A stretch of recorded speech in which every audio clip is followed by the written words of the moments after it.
I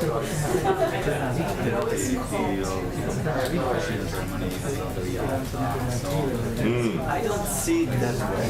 I think there were two hard choices. And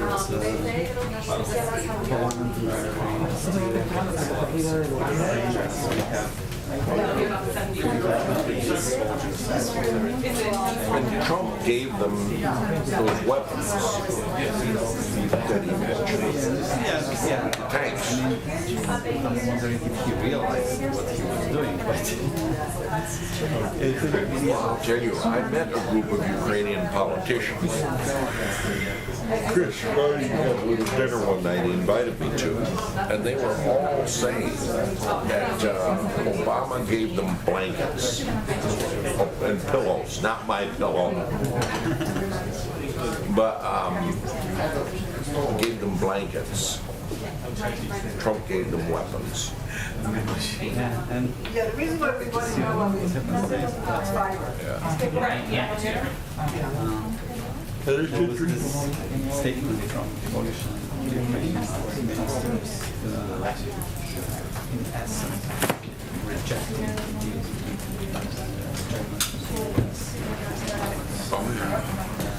so that they're I'm not I understand why. And then probably not actually need to be sitting down for another 20 minutes, but we'll go through the team. I'm gonna sit down. Sleepy John. Yeah, I'm very sleepy today. I got up a couple of times last night. I don't know why.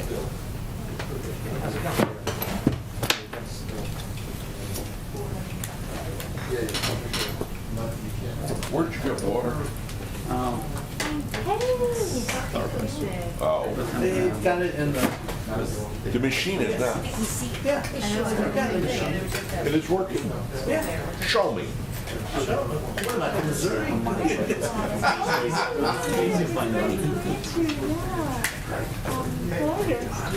John, But, it works. I just got water. Schedule. I tried to get a soda.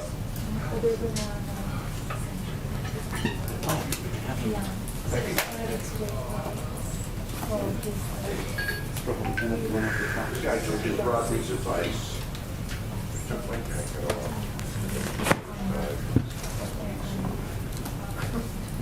Now, I gotta put on. I'm gonna get some water. The fountain. See you in a moment.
Hey, see? How you doing, bro? Good. It's not Friday yet. You can't sign that much. Your weekend. I know, no kidding. West Coast, everywhere.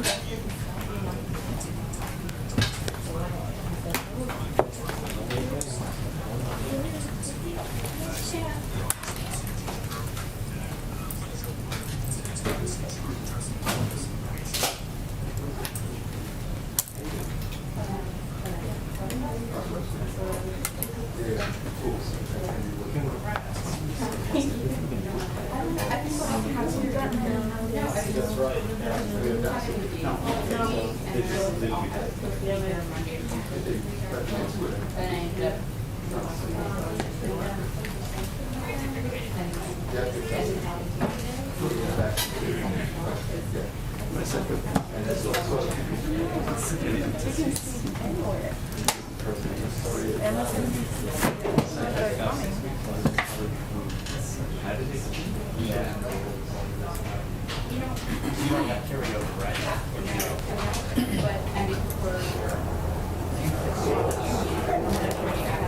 We're matchy matchy.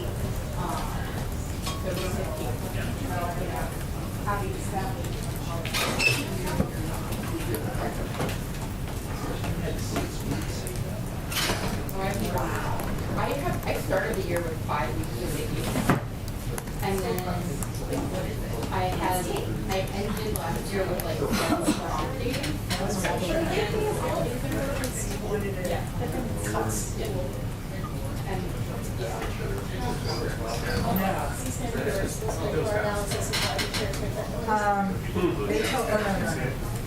They told me to, Brian told me, so those ones.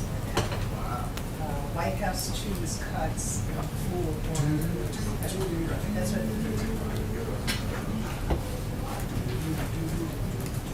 And that we will be done. Exactly. That's looking for Sarah. Sorry. I'm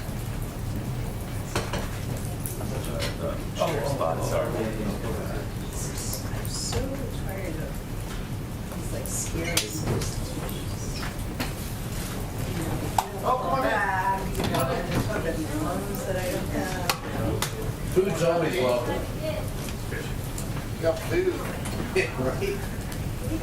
Food's always lovely.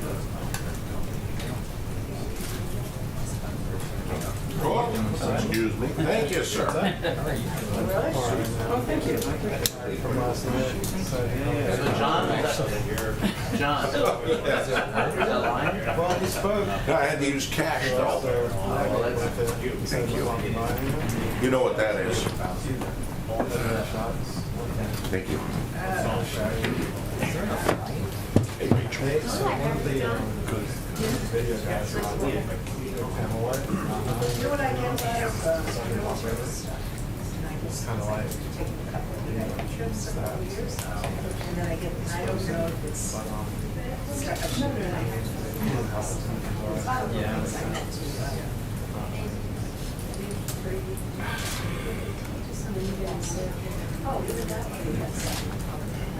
Oh, you mean over at that? Huh? What today? Wait, where was I got supposed to meet somebody to. Yeah. All the time. It's like, oh, we're retiring. Wow. What today? And the first time I did it, Shadow swings. Yeah? Did you text Lamar? I don't. About the racket? Yeah, he'll hook you up. I wish I had done that before I got mine. And he was like, I was like, he was like, what racket do you have? And I was like, this one is the one you use. And he was like, yeah, that's pretty good, I guess. And I was like, but what difference? I mean, if you play with mine, the one I built, my old one, you'd see the difference. It doesn't feel that great. Is it like lighter? Yeah, the one you've been using is really light. well, now I know that I have to buy it. Yeah, it's pretty good. And I have some really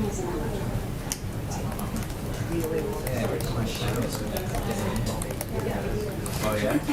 Yeah, right. get stuck in a hotel. He was, he plays so much, he got his own stringing machine. Yeah. Oh, something that like, no, to restring the racket. I know. Because he breaks them so much. No, I was just gonna say. I know. It'll be like 5 honoring 2 years. Well, this might be about that. You know, when we have a suicide, be there, I would have that. So the intention. Did you do your 1 mile run? No. I felt like I got a nap.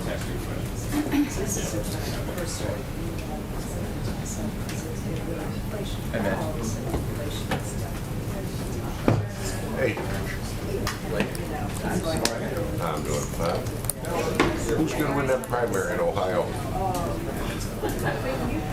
I don't know, I mean, Brown has a lot of,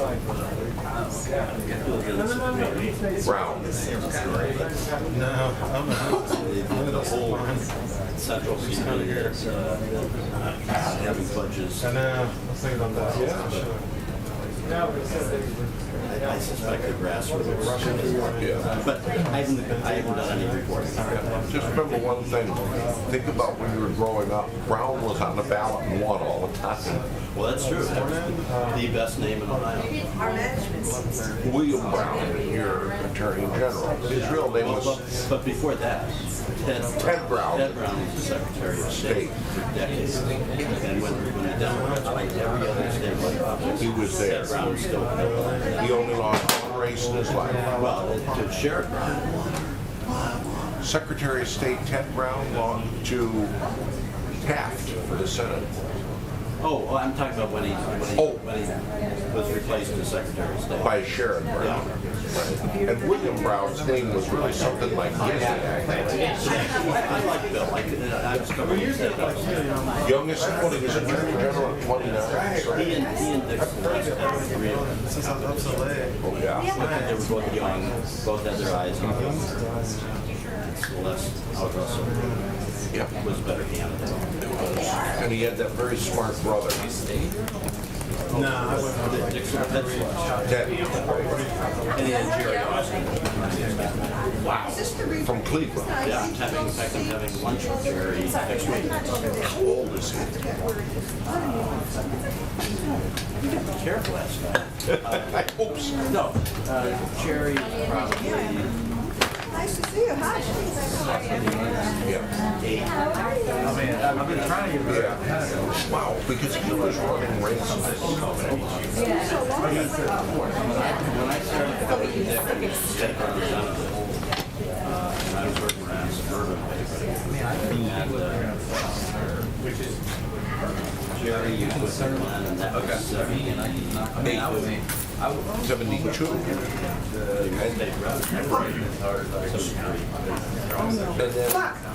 he finally, Oh my God, I just lost every credit card around. God damn it. Fuck. in 82 was when Celeste Driver's license, credit card. over Bud Brown.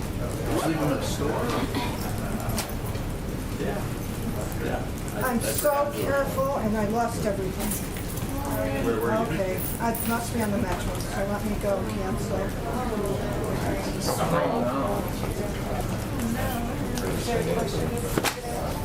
What? No. You know, it's something, Bud later became head of the Congressional Historical Society. I am so. I would run into him, and he was talking about how his father was the leader of Bob Taft's forces at the Okay, I'm gonna go back to the hay ovens and see He if said, I. you know, I still see that guy who's chairman of the Rules Committee around, and he says, voted against it. He says, I can't really forgive it. Now, who's that you're talking about? Warren Berger. He's still talking about it. Oh, here it is. I have it.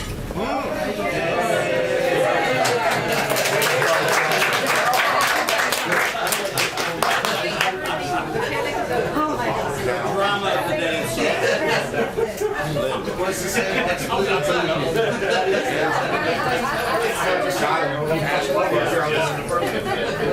Okay. The White House transfer hasn't started. I was almost here. I didn't know. Yeah, but I'm in vain. Yeah, no. Oh, thanks. He finds things. Thanks, everyone. Hey, I was ready to jump on the metro for you. We gave her our goodbyes. Yeah, Anyway, he's probably lost.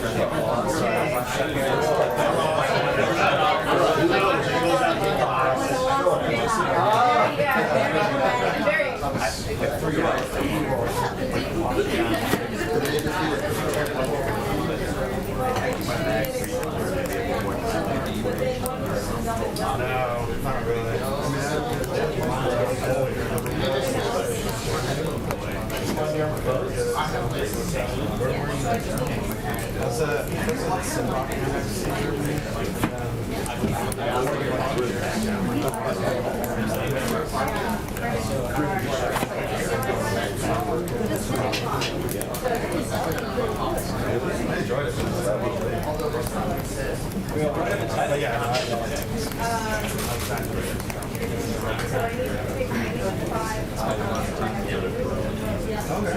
Tina, is that you?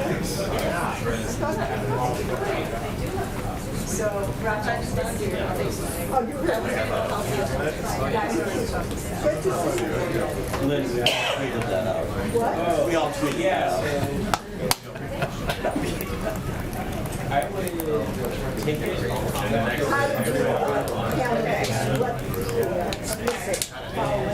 I didn't hear anything. I didn't think I heard. Obviously, St. Anthony forgave you, but he filed the fine. Thank you, thank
Yeah, so it looks like.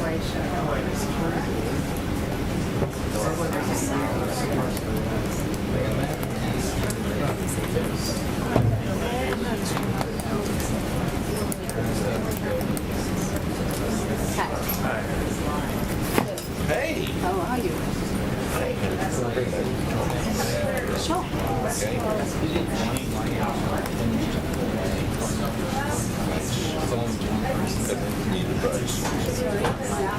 Karma was good today. I was so late and I found a spot just when someone had to leave. So that's good. I'm not going to take my seat today. Do not. No, no problem. That's how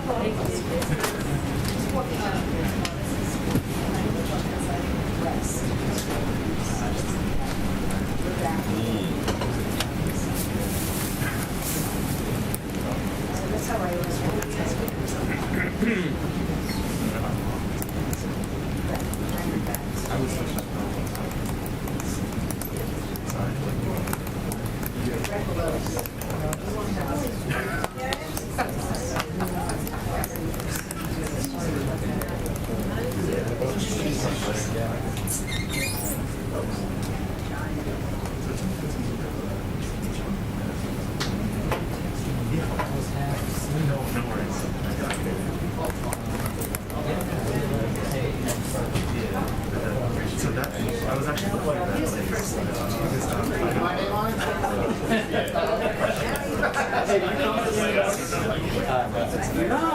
Connecticut and Banning. Okay, cool. Oh, that's too bad. Next time you ask your questions about the beer summit. Oh, yeah. It was, yeah, I remember that well. I remember, yeah, and I remember I had the chicken pox, believe it or not, before that, and that was the first time I'd been outdoors. And 2 weeks, I had to go and get a special shave and everything. And So wait, were you sitting next to me? yes, I was happy. And then you came out with the question, and that led to the beer summit. Beers.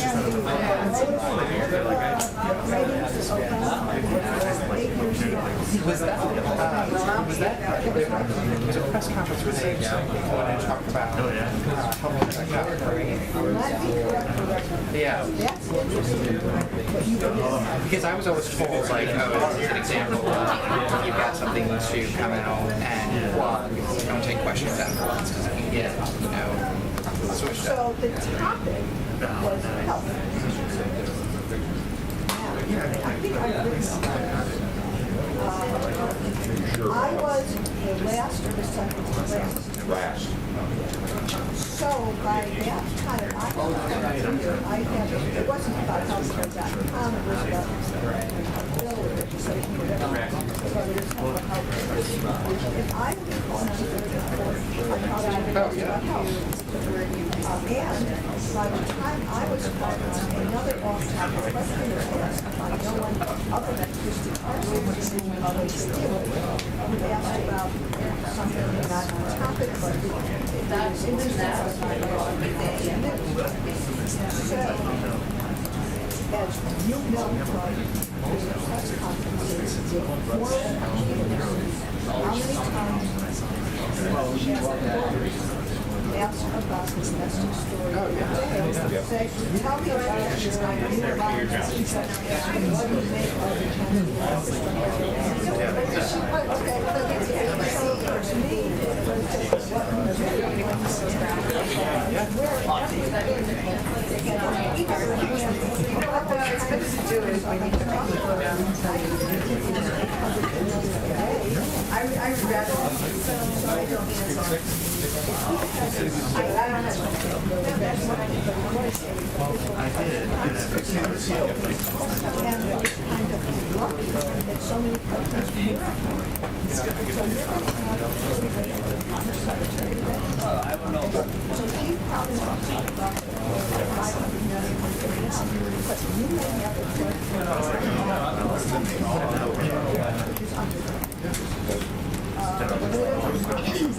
why are they there?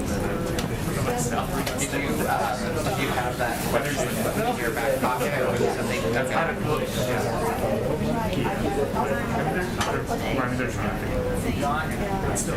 I did not know I was on that. So now that I told you what how does the what you see? I'm Phil, like my name's good. Oh, smart. Yeah. Real quick politics.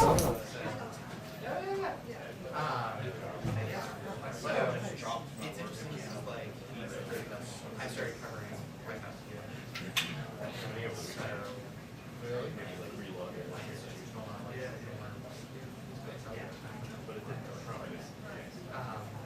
but I heard the story of how there's on the road and as sort of the White House being what I heard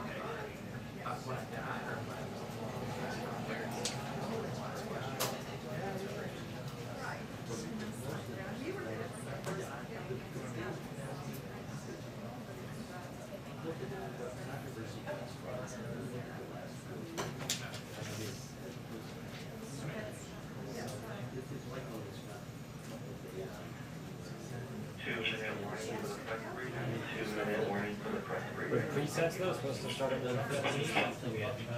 that's just preset. That's just preset. That's just preset. Nothing else. I'm gonna run tomorrow. We don't need to do anything about it, just for. Yeah, you're right. I've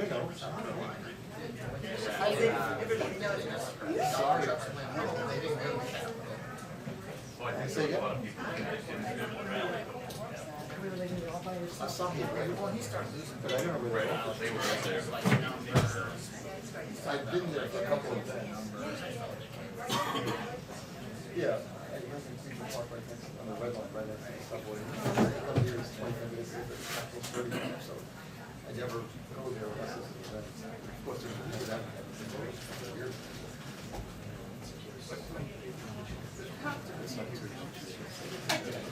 All right. So, all is well. And I sleep on it like twice a week. Oh, it's all like great.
Hi, everyone.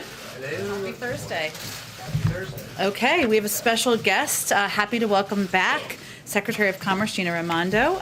Today she will be telling us about a new economic development initiative that the department is launching thanks to the American Rescue Plan. She'll take a couple of questions. After that, as always, I'll be the bad cop. With that, I'll turn it over to Secretary Raimondo. Thank you, Jen.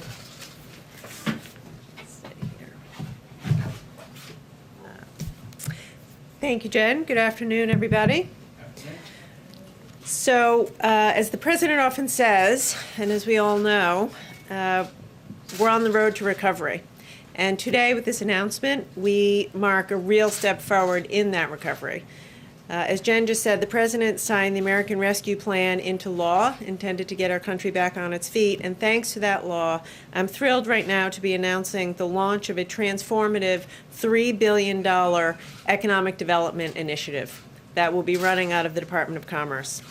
I'm even more excited to say that starting today, this afternoon, every community in America can begin applying for that funding.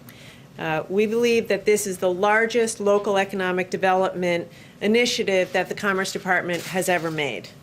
And it's a testament to the President's commitment to do far more than simply recover, but to build back better and make sure every community and every American is included in our comeback.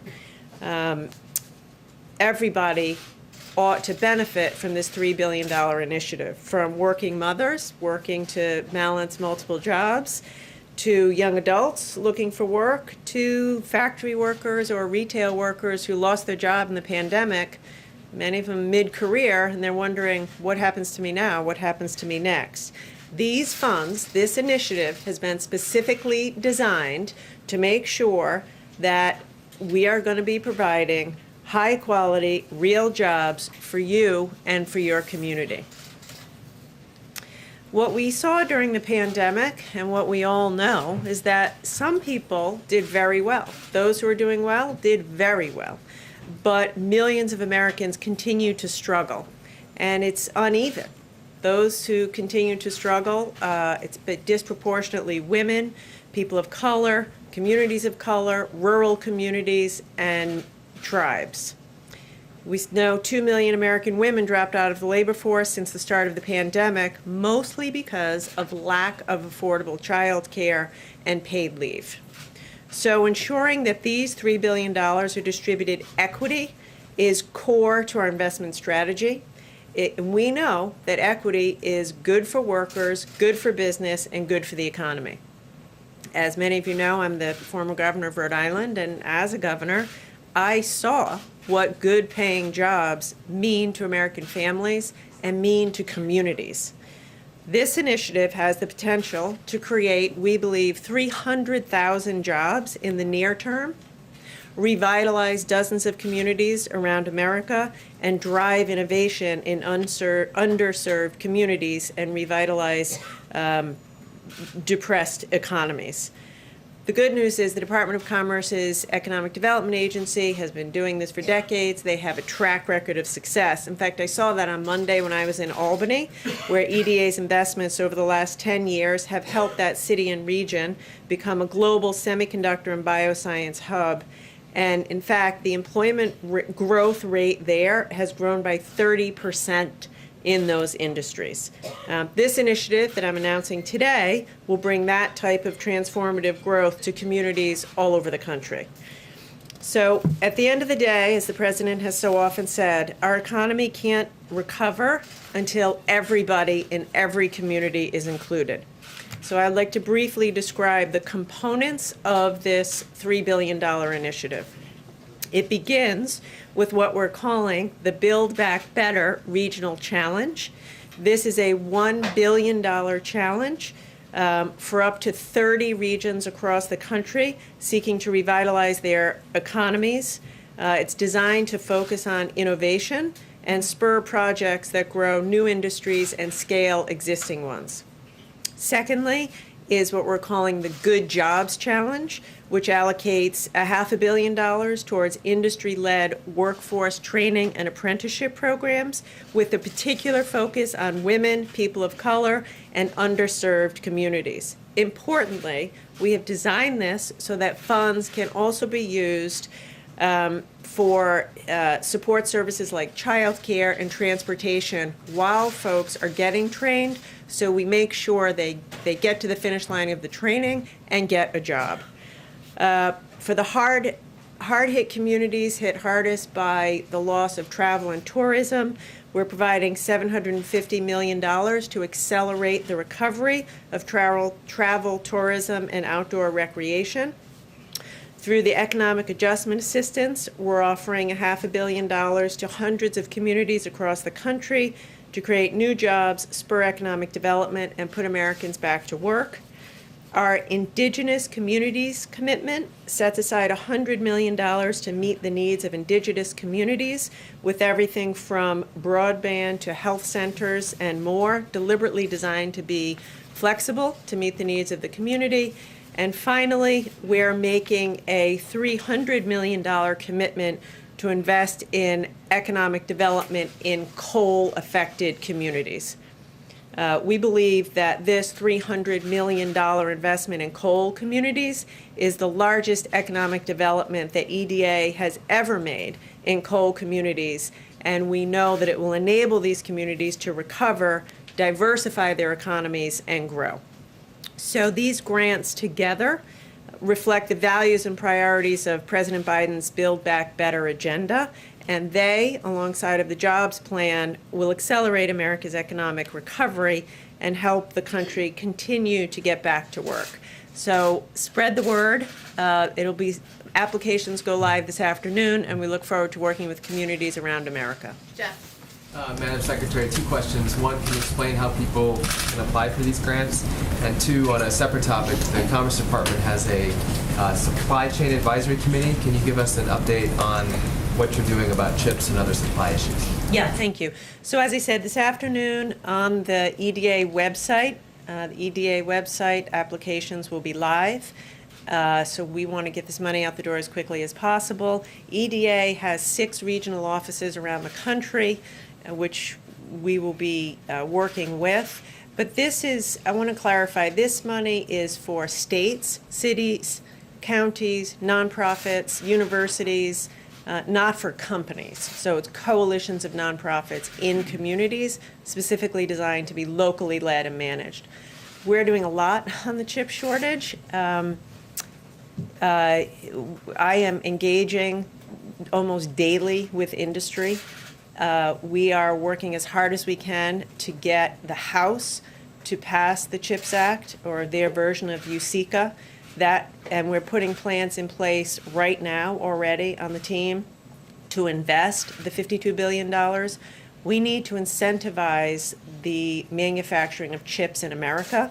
And so we are very focused on putting the pieces in place so that can happen. With regard to the EDA grants, I understand that you're going to judge some of these by return on investment. How are you defining ROI, given that that can often exclude priorities like gender and racial equality? So our number one investment priority is equity. And as our team decides this is a competitive grant process. By the way, I think that the fact of the competition will help communities to come together as a community and put their best ideas forward. In order to qualify to get the money, you have to prove to us that you'll have an equity lens, and whether it's job training that you're doing, you have to make sure that women, people of color, veterans, people who've been left out, will be included in this. So it's a lens that we're going to take across the $3 billion. And like whoever does it the best? Correct. Exactly. Rachel? What type of, thank you, Madam Secretary, what type of follow-up will there be? You're emphasizing equity, but will you be following up to make sure that that money is distributed fairly to the communities that you're speaking of that really do need it? Great question. So we are deeply committed for this to be transparent. Everything's going to be online. It's going to be on our website. It's going to be a wide open, transparent process. And we are, at the get-go, putting in place accountability measures. And this is something I am very serious about, having been a governor, being on the ground. We are going to track every penny to make sure that it's doing what it's supposed to do. And the ROI is jobs. We think we can create, in the short term, hundreds of thousands of jobs and fundamentally revitalize dozens of communities around America, so that a few years from now, we'll create 300,000 jobs. 10 years from now, we will have communities that are a beehive of economic activity that 5 years ago were distressed. Thanks, Secretary Raimondo. A few days ago, the U.S. government and governments around the world accused China of malicious cyber activities. Have you gotten any reaction from your Chinese government counterparts about these accusations? And do you believe that the statements alone are going to be enough to change Chinese behavior if they aren't paired with punitive measures like tariffs or sanctions? Yeah. So I have not had, to answer your first question, the answer is no. I have not had any interaction. President Biden's been very clear on this. There will be consequences, and we will use all tools at our disposal in order to protect Americans and American businesses. Pam? Thank you. You mentioned that some of this money would go to communities hit hard by the loss of travel and tourism. Do you have a sense of how big that hit has been, and what share of that is because of the public health related travel bans? So we know that nearly every community in America has been affected, and I want to be clear that of the $750 million, every state will receive something. So $500 million is going out as quickly as we can in the next few weeks, and everyone will participate, and then 200 or so is competitive. I think that I think the answer to your question is it's impossible to answer, or I don't think it's possible to figure it out that way. But we do know about a year and a half ago we shut down travel and tourism. I lived it in Rhode Island. Newport, Narragansett, Block Island closed. We shut it down, and we're still trying to build back after that. And so that's what this money is intended to do, to help these communities to get back into the business of tourism and travel. Kelly? How would you assess, Madam Secretary, the worker shortage that many employers are finding, where they're having difficulty getting back up, especially in some of the hospitality and tourist areas? It is acute. There is every business I talk to says that they need to find talent. So I don't know if I would call it a shortage per se. I would say there's a skills gap. And that's why we put so much money of this $3 billion, $500 million of $3 billion is just for skill development, apprenticeship, high quality job training. What I hear all the time is from companies, we are ready to hire, but people need to have the skills. They need digital skills, cybersecurity skills, data skills, cloud computing skills. And so that's what we have to get at the business of. And by the way, we need to make sure that women and people of color and people in rural areas have those digital skills so they can get those good jobs. So that's what this is about, and that's what I hear most often from companies. Caitlin's going to have to be the last one. Thank you, Secretary. Last week, the President said he would have an update for us on international travel restrictions in a few days. Do you have any update on that, and do you believe it's time for the U.S. to reopen its borders? Yeah, I do not have an update on that except to say a couple of things. International travel is vital, and it's vital to commerce. And we are taking a methodical approach based on data and based on science. My primary message with respect to that and to the American people, get vaccinated. Like, increasingly, this is a disease of the unvaccinated. 97% of people in hospitals with COVID are unvaccinated. So if you're asking me, what can we do to get our economy back on track? Get vaccinated. Because as more people do that, then we can continue to think about opening travel, going back into the office, et cetera. Thank you, Secretary Raimondo. We appreciate you. Thank you so much. Thank you. I'm sorry, she's got to go. Busy day. Okay. Couple items for you at the top. This afternoon, the President will bring together leaders from both the labor and business community at the White House to talk about the critical need to invest in America's economic strength by passing the bipartisan infrastructure framework. While some of the participants at this roundtable may have sat across the negotiating table in the past, now they've joined together as part of a broad coalition of labor and business leaders backing this plan. And they're joined in their support by bipartisan leaders in Washington, governors, mayors, and an overwhelming majority of the American people. I also wanted to note that today the Department of Justice is announcing or has announced the launch of 5 gun trafficking strike forces in regions around the country to combat the uptick in gun crimes that we've seen over the last 18 months. As part of this announcement, the Attorney General and Deputy Attorney General will visit the headquarters of ATF in Washington before the Attorney General travels to Chicago to meet with the leaders from the Chicago Police Department and attend a listening session with participants in a group that offers innovative programming to reduce gun violence. The regional strike forces we've talked about a bit in the past, but they will leverage existing resources to ensure sustained efforts across city and state boundaries to help stem the supply of illegally trafficked firearms in 5 key regions: New York, Chicago, Los Angeles, the San Francisco Bay Area, Sacramento region, and Washington, D.C. And this is part of the administration's comprehensive crime reduction strategy announced last month at the White House with Attorney General Garland. In addition to targeting gun traffickers to keep guns out of the hands of criminals, the President's plan bolsters local law enforcement efforts by giving them the resources they need to hire more police officers and engage in effective community policing. I also wanted to note that this afternoon the President will sign H.R. 1652, which will help strengthen and restore funding for the Crime Victims Fund, which has lost billions of dollars over the last 5 years. This was originally passed in 1984, which established the Crime Victims Funds, which received most of its funds through deposits from criminal fines and penalties from convictions in federal cases, and does not receive any appropriated funding of taxpayer dollars. The awards grants to states, local governments, and other entities through DOJ's Office for Victims of Crime. With that, Josh. Thanks, Jen. 3 subjects. Okay. First, given the spread of the Delta variant, return to offices, is the administration looking at new mask guidance as reported by the Washington Post? Well, I know that the head of the CDC, our public health arm, just spoke to this earlier this morning and made clear that there had not been a decision to change our mask guidance.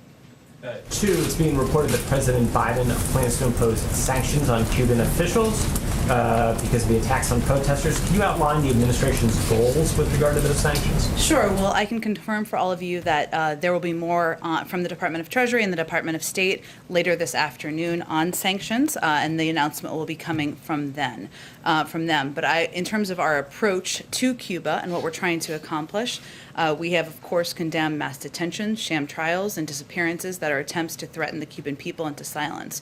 We continue to call for the swift release of peaceful protesters who have unjustly been detained. We've made clear over the last week that addressing this moment was a priority for the administration and for President Biden, and that he had asked his team to look into a range of options that would both help the Cuban people, help provide humanitarian assistance, help look into addressing issues like the lack of internet access, and that also sanctions authority was a part of those considerations. So this is an announcement that will be coming later this afternoon. I'd also note that we'll continue to engage closely and coordinate with our international partners from the OAS to the UN and others to collectively condemn the actions of the Cuban government. And then last, real quick, National Association of Realtors says that home prices are up 24.3% from a year ago to $363,300, a record.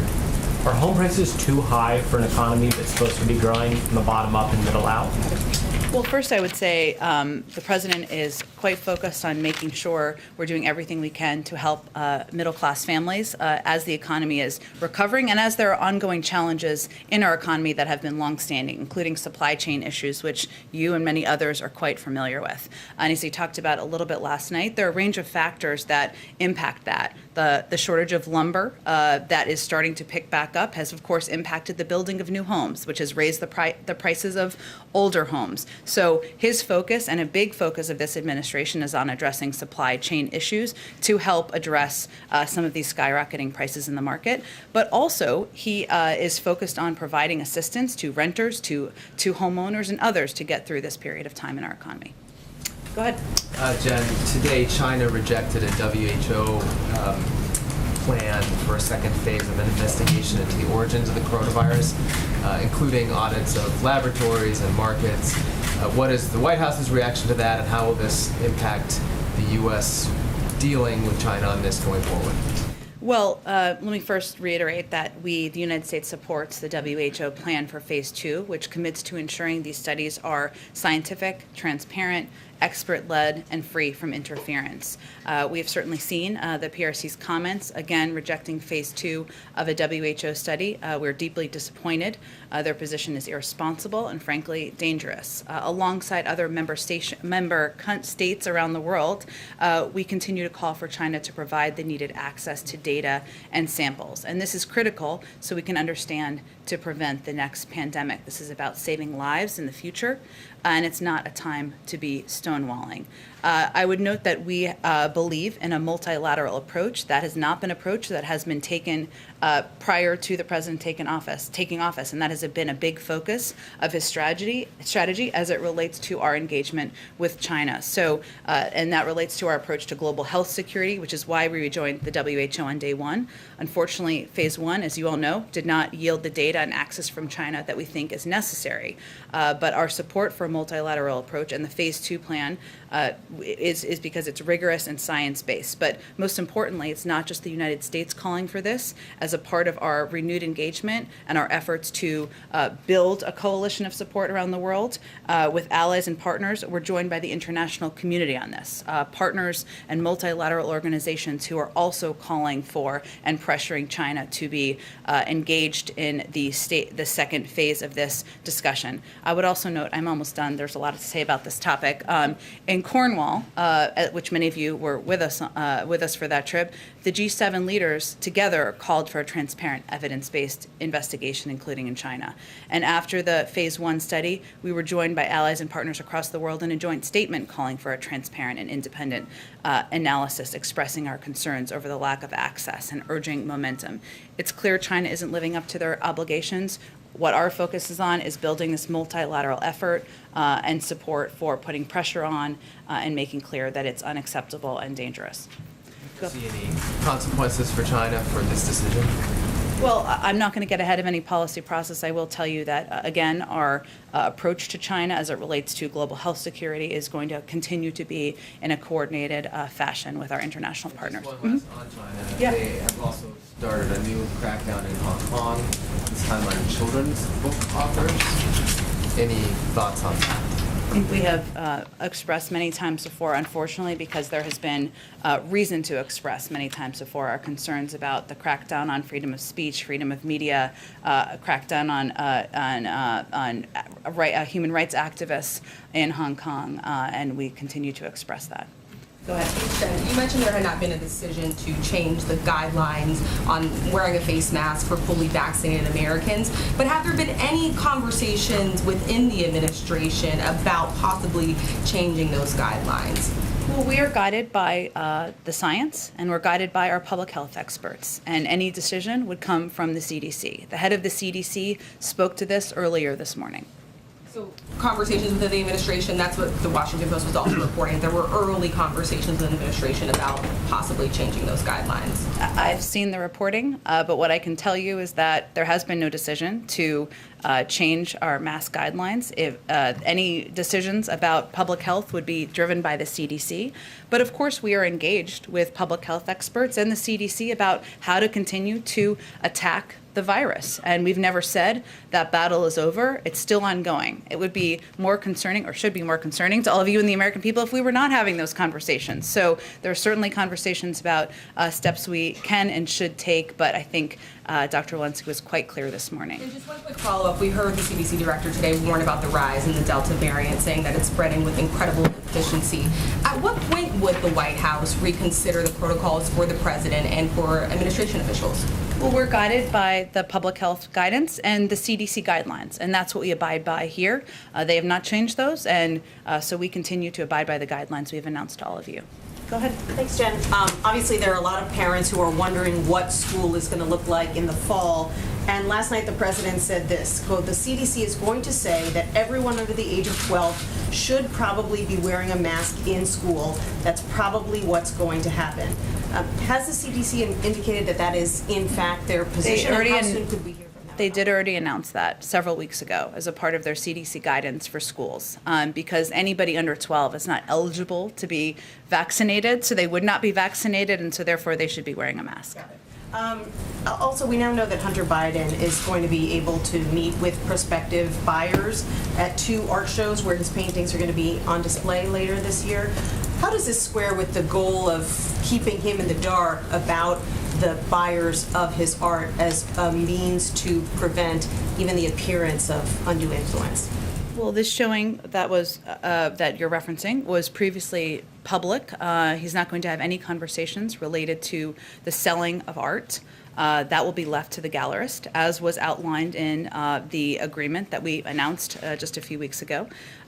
We believe this is a reasonable system that has been established that allows for Hunter Biden to work in his profession within appropriate safeguards. So he's not going to discuss anything related to the selling of art. And I would reiterate that the gallerist will be the only person who handles transactions or conversations in that vein and will reject any offer that is out of the ordinary. Wouldn't it be more transparent to just release the names of the buyers so that everyone would know who purchased this art and how much they paid? Well, we won't know who the buyers are. Hunter Biden won't know who the buyers are. So I think the origin, I think, of this line of questioning, which is understandable, is about whether this would provide a situation for undue influence. But we won't know who they are. So there's no scenario where they could provide influence. Didn't they just announce on social media that they bought a painting? Again, I think we have set up a system which we feel is appropriate, has appropriate safeguards. We believe that Hunter Biden, just like any child of a president, should be able to pursue their professions and their passions. And any selling of the art would be through the gallerist. go ahead. Thank you, Jen. On schools first, now that the education department admits they made a mistake in their guide for reopening by... How so?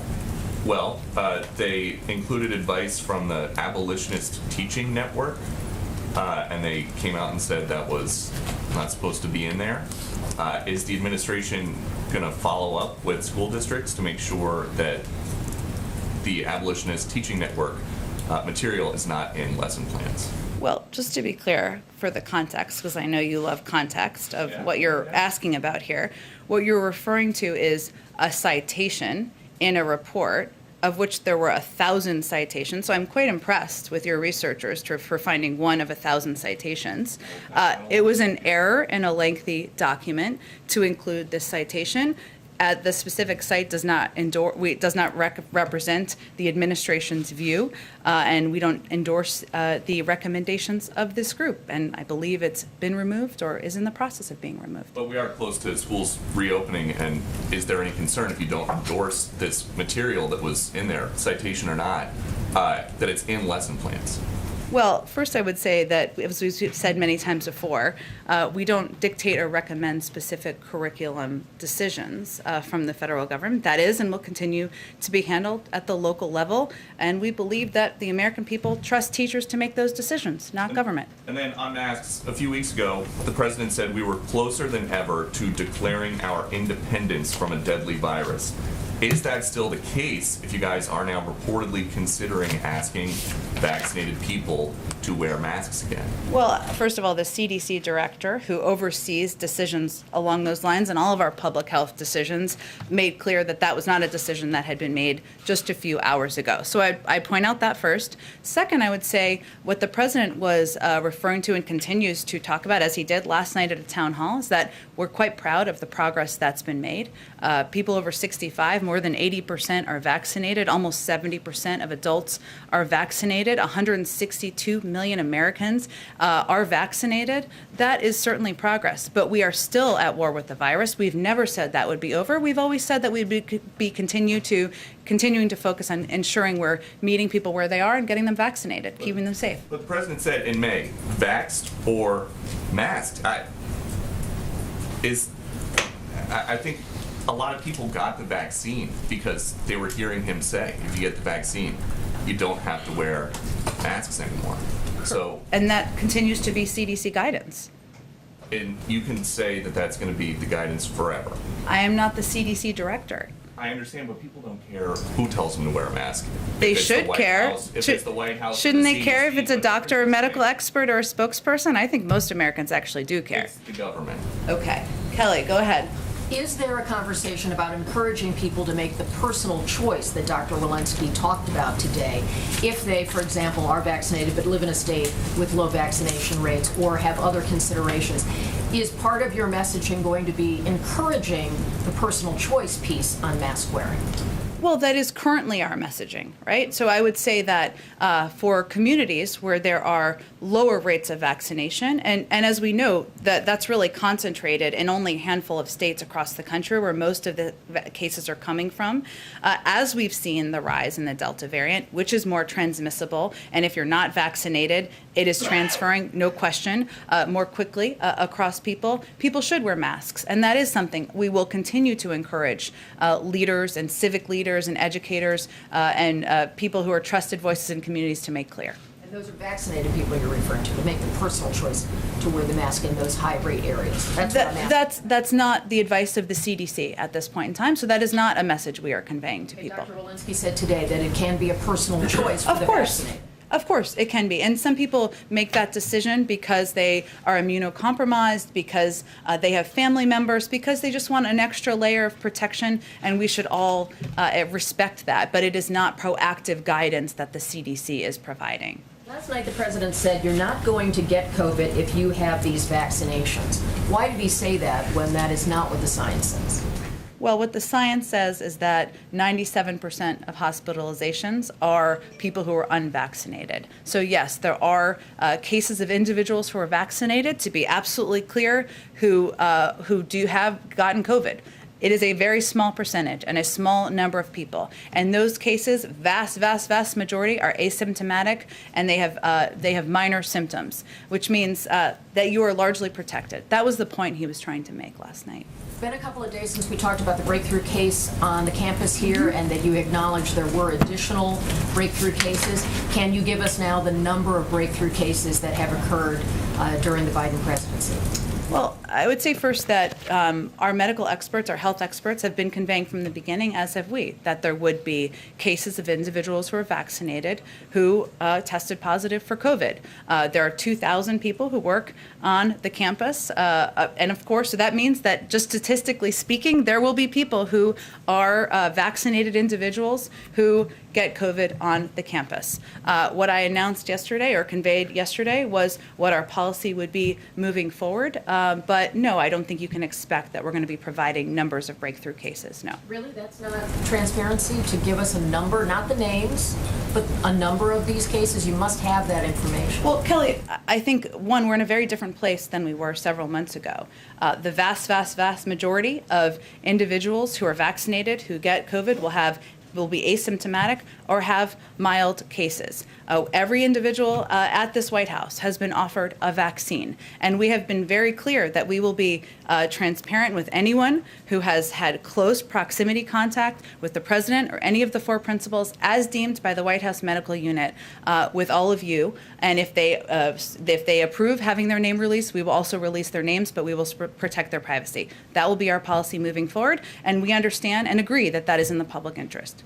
Go ahead. Jen, last night at the CNN town hall, the president was asked by a restaurateur about the worker shortage that the Commerce Secretary just called acute. She described it as a skills gap, but the restaurateur said that he had, right now, job openings he can't fill, and he asked the president if there's anything that his administration can do to help him and his business. The president seemed to struggle with an answer. Is there anything that his administration can do to help that restaurateur or people who are similarly situated with this acute worker shortage? Well, first I would say that we have already implemented, and the money has gone out the door, continues to go out the door for our restaurant restabilization program, something that was a part of the American Rescue Plan and helped many hundreds of restaurants across the country stay open, reopen, and that was assistance that came from the American Rescue Plan that the president signed into law. I think what the president was noting is that at this point in time, it's also a workers' market. And in some places, it may be that you have to pay more wages in order to attract workers. We don't have all the details, of course, about his individual circumstance, but we implemented a major program that helped restaurants stay open, something we strongly supported, we advocated for as a part of the package. If I can ask a follow-up to the question about the president's son and the art gallery events. You said that Hunter Biden is not going to discuss anything related to the sale of his art. Is that a promise that has been made in writing? And if so, is that an agreement that can be made available to the public? I'm making that clear to all of you now, that that is an agreement that has been made as a part of this, as a part of these events. Is it in writing? I can check and see if there's more detail. But I think it's pretty clear what the agreement is, so I'm not sure it's more complicated than that, but I will see if there's more to provide. Thanks, Jen. One on masks and then one quick one on the Fed after that. Dr. Fauci told reporters earlier today that there isn't enough research to know whether breakthrough cases can result in long COVID. The president has repeatedly told the public that they're safe from the worst effects of COVID. How can he be sure without this research? And if there's even a chance that breakthrough cases can result in long COVID, why not recommend masks more widely? Well, I think what the president's referring to, one, we've seen some interesting polling over the last week. I believe it was a CBS poll that showed that vaccinated people in the country are more fearful about the Delta variant than unvaccinated people. That's clearly concerning to us because unvaccinated people should be more fearful. What the president wanted to convey to people in the country is the impact and effect of getting vaccinated. So we also know statistically that 97% of hospitalizations are for people who are unvaccinated. And that the vast majority of cases are asymptomatic or have very mild symptoms, which the health and medical experts will tell you.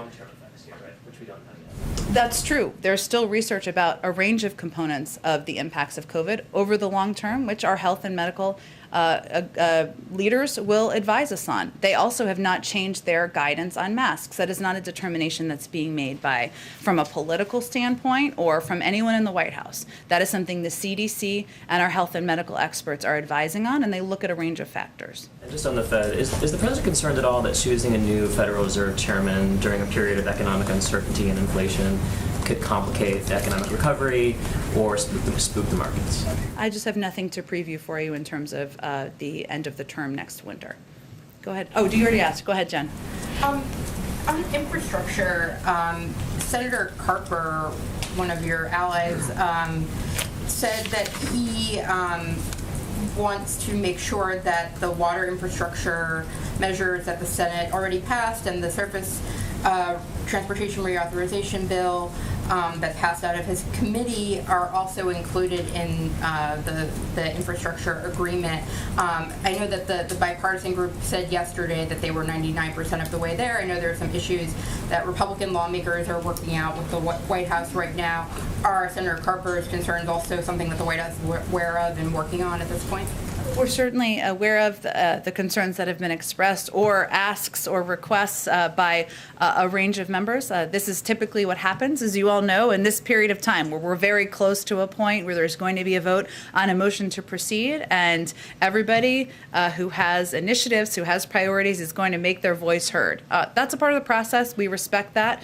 So certainly we're engaged in discussions, as is the leadership. And I would also note that we see clear signs of momentum. And we were quite encouraged by the letter, yesterday's letter, signed by 11 Republicans and 11 Democrats, showing positive signs about being able to go forward soon. And the president is, of course, eager to deliver these economic benefits to Americans in red states and blue states that they've long been waiting for. Do you think there's flexibility to add more money to this bill for those measures that got wide support on the Hill? I think there was a clear agreement that the president and members of both parties stood outside of the White House and announced just a few weeks ago. Of course, there will be final discussions over the coming days as they work to finalize the bill text. On the filibuster, the president said last night that getting rid of it would throw the entire Congress into chaos and nothing will get done, and that's sort of his justification for not getting rid of it, with maybe the exception of anything that can kind of be done along party lines, and perhaps this infrastructure bill as well, likely this infrastructure bill. Is anything getting done? Will anything get done, that can't just be done for reconciliation, once we get past this infrastructure thing? And or if things that can't get done are things like voting rights that are so big, or dealing with climate or immigration, is there really any difference between having the filibuster in place and getting rid of it, with sort of the president's justification for not getting rid of it?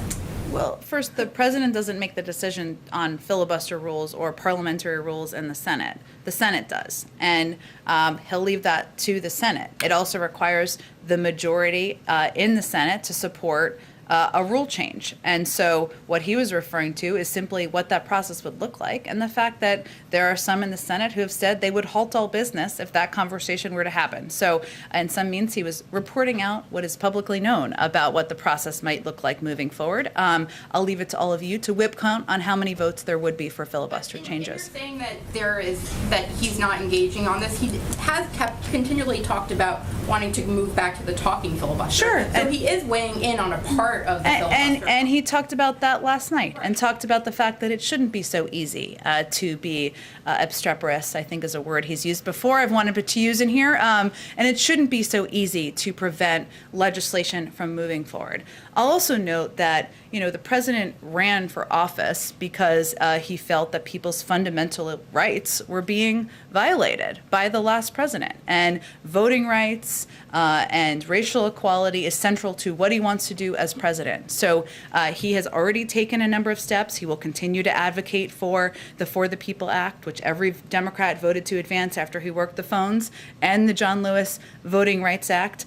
He and the vice president have launched an all-of-government effort to protect and advance voting rights in every way we can through the executive branch after his executive order, and the White House counsel's office, legislative team, public engagement team, and the domestic policy team all remain very engaged on. So he is going to use every lever at his disposal. He's going to continue to elevate these issues, but he does not alone make changes to does not even have an official role in making changes to procedures in the Senate.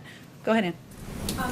On the Delta variant, we heard the president last night speak at some length about the effects on individual Americans, what the consequences are from this new highly transmissible variant if you're not vaccinated. Yeah. I wonder, to what extent is he worried, are you worried about the effects one step beyond that on his agenda and the things that he wants to do this fall? If we do end up where the trajectory currently is, with basically two camps. You have safe, vaccinated Americans, and you have unsafe, unvaccinated Americans. He has said before he wants to be president for everyone and have an agenda to match. How can that come true moving into the fall if you have so many people in this country who are still at risk of hospitalization and death? So I'm just trying to understand your question. How will... Back on the agenda. His agenda. In what way, though? Like his legislative agenda, or what? I mean, his general agenda for improving the lives of Americans across a variety of spheres, as he's talked about movingly several times, including last night. Yeah. What he wants to do. No, I just wanted to make sure I understood your question. So, look, I think that he said in the beginning, and he reiterated last night, that getting the pandemic under control, protecting Americans from the spread of the virus, continues to be his number one priority, and that he's going to govern for all Americans, Democrats, independents, Republicans, even people who did not vote for him. So one of the reasons that he did an event like the town hall last night, and one of the reasons why he speaks about what the dire impacts are of the spread of the most transmissible version of the virus we've seen to date, is because he wants people to be protected. We've seen in a lot of these states, there has been misinformation traveling. There has been in some cases, a political bent of who is and isn't getting vaccinated. Unfortunately, we don't want this to be a partisan issue. So he's going to keep at it. I'm not sure on his legislative agenda I don't know how to make that connection, but it will continue to be his priority moving forward. There's no question. On Iraq, the Iraqi Prime Minister will be here Monday. In April, the administration said that the U.S. and Iraq have agreed to eventually withdraw U.S. combat forces, and that talks would take place beginning then toward that end. Can you give us an update on where those talks stand and whether the president will be able to announce either a date certain or more specific plans about the withdrawal of U.S. combat forces on Monday? Sure. Well, I'm not going to get too far ahead of the meeting, which won't surprise you, but I will tell you that I will remind you, I should say, as Prime Minister Khatami stated publicly last week, even with the decreasing need for U.S. forces with a combat role in Iraq, his government is requesting continuing support from the United States and the coalition for training and enabling its forces, logistics, intelligence sharing, and other areas of security cooperation. We've responded to that request, and the discussions between our delegations have been extremely constructive and are ongoing.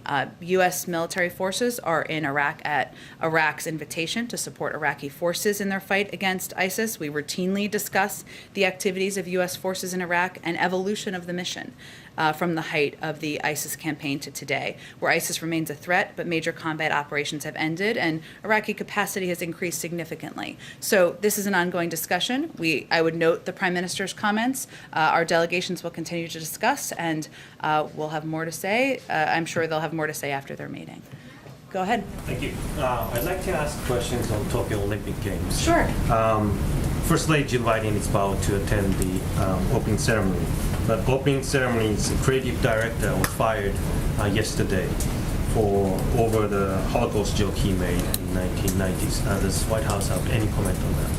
Well, certainly we support that decision and disagree with his comments, offensive comments. The First Lady will still plan to attend the opening ceremony to support U.S. athletes and represent the U.S. government at the highest level. Thank you. Go ahead, Karen. Thanks, Jen. Florida Governor DeSantis was talking about mask mandates for kids earlier this morning, and he said, we're not doing that in Florida. We need our kids to breathe. We need our kids to be able to be kids. He said it's terribly uncomfortable for them to do it. That obviously goes against the CDC guidance for kids under 12 who aren't vaccinated and what the president said last night. Is that putting kids in Florida at risk? Well, as a parent myself, and I know you are one, if I were a parent in Florida, that would be greatly concerning to me because kids under the age of 12 are not vaccinated. They're not eligible yet. As the president said last night, obviously it's going to be led by the FDA, but certainly we hope that will be soon. But that puts kids at risk. It's not aligned with public health guidelines. We know masks are not the most comfortable thing. I will say my kids are quite adjusted to them, as I know many kids are.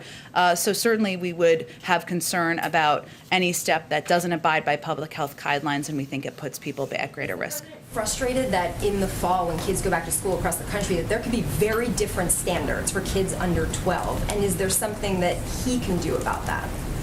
Well, the president can speak out, as he did last night, about the risks of the Delta variant.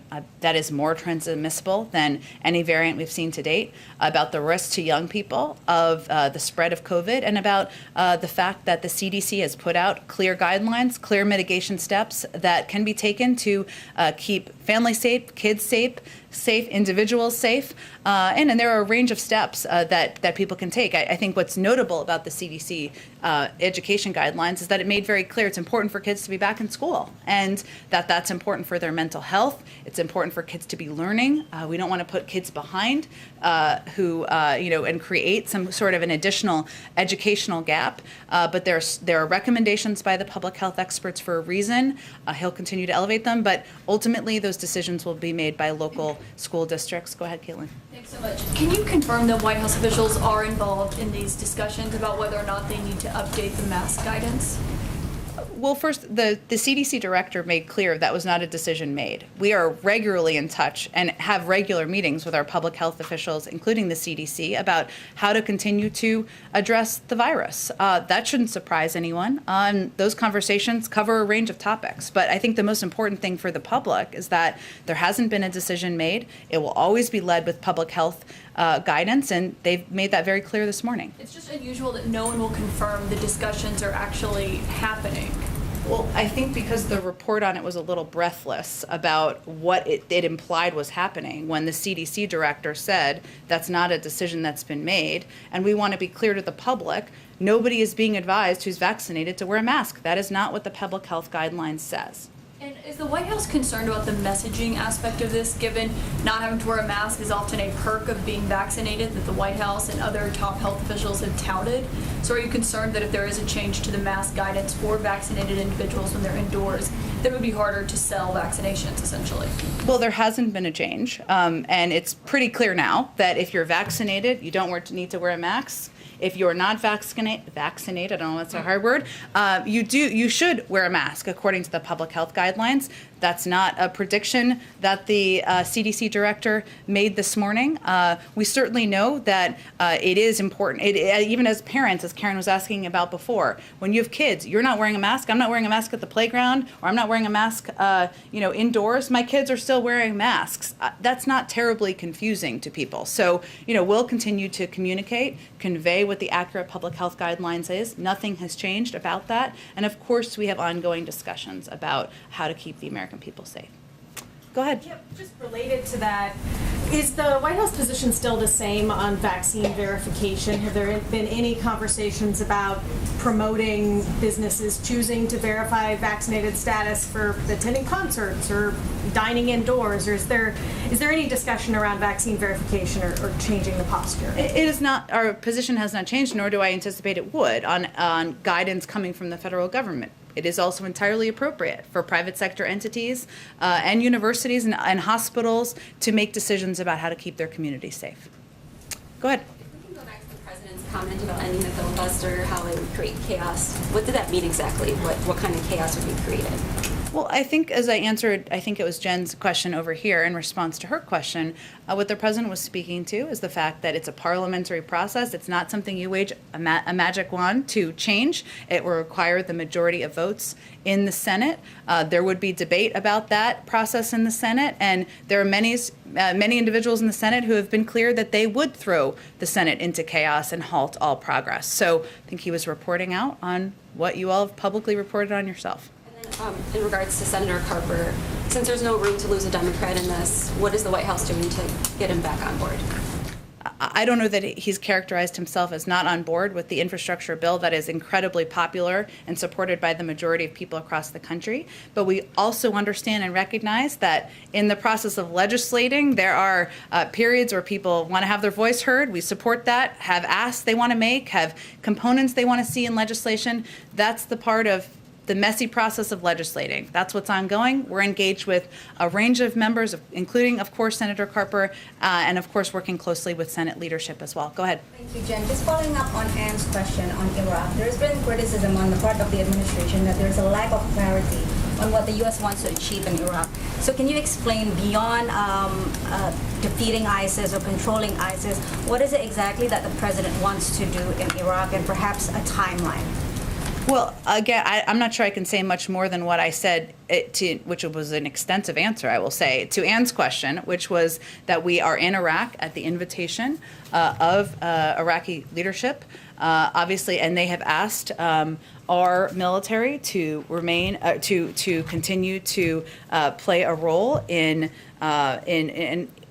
their government is requesting continuing support from us and the coalition for training and enabling their forces, its forces, logistics, intelligence sharing, and other areas of security cooperation. That's something the Prime Minister spoke to last week. I also noted that we are in ongoing discussions with them. The Prime Minister is going to be here next week, but I don't think I have much more to preview for you. What is the president's latest position on his proposal to partition Iraq or soft partition Iraq that he has supported in the past? Can you give us a clarification on what's his latest position on that? I don't think he's made that proposal in any recent time, but he's looking forward to the meeting with the Prime Minister. Go ahead. Quick question on Guantanamo Bay. I heard you say, I guess, last week that the goal is to close the detention facility there. I guess 39 detainees remain. What are the next steps that the administration is taking to close Guantanamo Bay? First I would point you to the Department of Defense and their leadership on this effort. There are 39 detainees who remain at Guantanamo Bay. 10 are eligible for transfer, of course. 17 are eligible for a periodic review board. 10 are involved in the military commissions process. 2 detainees have been convicted. So I would point you to the Department of Defense, and they can outline more specifically. Okay. Okay. I got to go because you got to go see the president. All right. Thanks, everybody. Breaking news. Well, we're not going anywhere. We're here, right? I'll stop back.